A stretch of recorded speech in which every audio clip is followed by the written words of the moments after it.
জয়গুরু পরম প্রেমময় শ্রী শ্রী ঠাকুরের চরণে আমার ভূমিষ্ঠ প্রণাম। আর আপনাদের প্রত্যেককে জানাই আনন্দিত জয়গুরু। আজকে আমি আলোচনা করব নিরামিষ আহার। নিরামিষ আহারের যে কত গুণাগুণ আছে সেগুলো কি জানেন? সেগুলো জানলে চমকে যাবেন। আমরা সবসময় আমিষ আহারের দিকে বেশি ঝুঁকে যাই, তবে এই আমিষ আহারে কতটা যে আমাদের বিপদ লুকিয়ে আছে সেটা আপনারা না জানলে বুঝতেই পারবেন না। আজকে সেই নিরামিষ আহার খেলে কতটা গুণাগুণ, কতটা আমাদের শরীরের পক্ষে ভালো, আজকে এই সম্পর্কে আলোচনা করব। নিরামিষ আহার আমরা কেন করব? চলুন শুরু করছি। ভুক্ত দ্রব্য আমাদের মানসিক বৃত্তির হ্রাস বৃদ্ধি ঘটায়। পেঁয়াজ, রসুন, সজনে ডাঁটা, পুঁই শাক, মুসুর ডাল, মাছ, মাংস এই সব কাম ক্রোধ বৃদ্ধি করে। আবার দুধ, ঘি, শালি ধানের চাল, মুগ ডাল প্রভৃতি শরীরের বল বৃদ্ধি করে, অথচ কাম ক্রোধ শান্ত রাখে। আহারের সাত্ত্বিক, রাজসিক ও তামসিক অংশ দ্বারা আমাদের সূক্ষ্ম শরীর পরিমাপিত হয়। আহারা ভাবে মস্তিষ্ক ক্ষীণ হয়, তবে মন নিস্তেজ হয় না। নিরামিষভোজী অপেক্ষা আমিষভোজীরা যে কাম ক্রোধাদির অধিকতর বশীভূত হয় এ কথা পরীক্ষিত।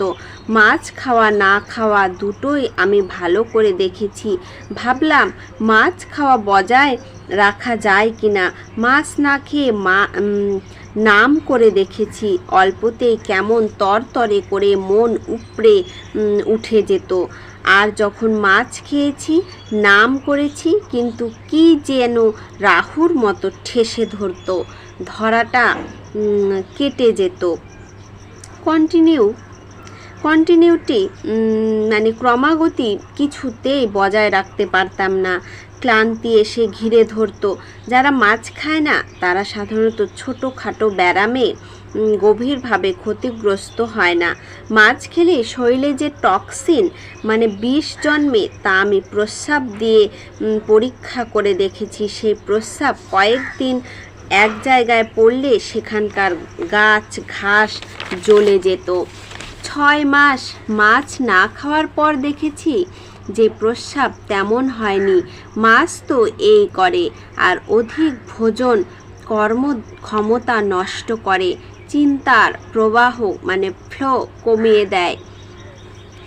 তাহলে মাছ মাংস এগুলো কত ধরনের ক্ষতি করে একবার ভেবে দেখেছেন? কতটা ক্ষতি করে, কিন্তু আমরা এগুলো ছাড়তে পাই না। এগুলো আমাদের ছাড়ার চেষ্টা করতে হবে, ধীরে ধীরে ছাড়াতে হবে। এই মাছ, মাংস, পুঁই শাক, মুসুর ডাল, রসুন, পেঁয়াজ আর সজনে ডাঁটা এগুলো আমাদের কাম ক্রোধকে বৃদ্ধি করে। আর মাছ কী করে? আমাদের শরীরে টক্সিন মানে বিষ তৈরি করে, যার কারণে আমরা যদি কোনো কারণে অসুস্থ হয়ে পড়ি সেটাতেই আমরা বিছানা নিয়ে নিই। কিন্তু নিরামিষ খেয়ে যারা অসুস্থ হয় তারা কিন্তু এতটা অসুস্থ হয় না। বাস্তবিক কথা এই, আমরা খাইতে চাই তাই খাইয়া থাকি। আমি নিজে একজন সম্পূর্ণ নিরামিষ ভোজী না হইতে পারি, কিন্তু আমি নিরামিষ ভোজনের আদর্শটি বুঝি। যখন আমি মাংস খাই তখন আমি জানি আমি অন্যায় করতেছি। ঘটনা বিশেষ আমি ইহা খাইতে বাধ্য হইলেও আমি জানি উহা অন্যায়। মাছ মাংস খেয়ে নামও করা যায় না। আপনি ধৈর্য ধরে বসে থাকতে পারবেন না, কে যেন আপনার ধরটাকে ঠেসে ধরবে। মাছ মাংস খাওয়া শরীর, মন ও জীবনের পক্ষে যদি ভালো হতো আপত্তি করতে যায় কে? ভালোই তো চাই আমরা, না আর কিছু। আমার মনে হয় মাছ মাংসের জৈব কোষের উপাদান আমাদের শরীরে প্রবেশ করে শরীরস্থ জৈব কোষে একটা অস্বাভাবিক উত্তেজনা ও সংঘাত সৃষ্টি করে, কোষ বিভাজনকে অত্যন্ত দ্রুত করে তোলে। এতে সাময়িক শারীরিক পুষ্টি হলেও শেষ পর্যন্ত আয়ুতে টান পড়ে বলে মনে হয়। আমাদের মাছ মাংস কিন্তু আমাদের আয়ুকেও কমিয়ে দেয়। আমরা যত মাছ মাংসের দিকে ঝুঁকবো, যত আমরা মাছ মাংস খাবো, আমাদের কিন্তু আয়ুটা ততটাই কমে যাবে।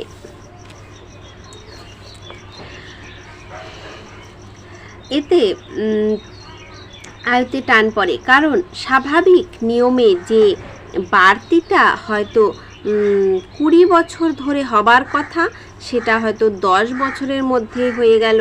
তারপরে আরম্ভ হয় প্রতিক্রিয়া। তাছাড়া মাছ মাংস খেলে শরীরের মধ্যে একটা বিষক্রিয়া সৃষ্টি হয়। তাতে স্নায়ু ও মস্তিষ্ক কোষগুলি চঞ্চল, দুর্বল, স্থৈর্য, সাম্য ও ক্রমাগতি হারা হয়ে ওঠে। সূক্ষ্ম সারাগুলি ভালো করে ধরতেই পারে না। একদিন মাছ খেলে অন্তত 2-3 সপ্তাহ তার জের থাকে। 2-3 সপ্তাহ পর্যন্ত সূক্ষ্ম অনুভূতিগুলি ঠিকভাবে আসতে চায় না, কেমন যেন রাহুগ্রস্ত হয়ে থাকে। যারা উন্নততর জীবনযাপন করতে চায় ও সুস্থ দেহে স্বচ্ছন্দ মনে ক্রমাগতি নিয়ে কঠোর পরিশ্রম করতে চায়, তাদের নিরামিষ খাওয়াই উচিত। যারা বেশি দিন বাঁচতে চায়, যারা ঠাকুরের সান্নিধ্য পেতে চায়, তাদের নিরামিষ খাওয়াই কিন্তু শ্রেয়। আমাদের শ্রী শ্রী ঠাকুর সবই খেয়েছেন, সব খেয়ে পরীক্ষা করেছেন কোন জিনিসে কোন ফল হয়। তাই তিনি শেষমেশ দেখেছেন নিরামিষ আহার গ্রহণ করাই শ্রেয়। তাই আমাদের অনেকে দীক্ষিতরা শস্ত্রয়নী মন্ত্র গ্রহণ করে থাকেন। আপনারা যদি শস্ত্রয়নী নাও নিতে পারেন, তবুও চেষ্টা করবেন ধীরে ধীরে মাছ মাংসটা যাতে কম খেতে পারেন। এটা কম খেলে আপনাদের আয়ু বৃদ্ধি হবে, মনকে সতেজ রাখবে, আপনাদের শরীরের কোনো রোগ বিরোধ থেকে প্রতিরোধ হবে। আবার আপনারা অনেকক্ষণ ধরে নাম করতে পারবেন, স্থির হয়ে মনটাকে বেশিক্ষণ স্থির রাখতে পারবেন। আজকের আলোচনা প্রসঙ্গ এই পর্যন্তই। জয় গুরু।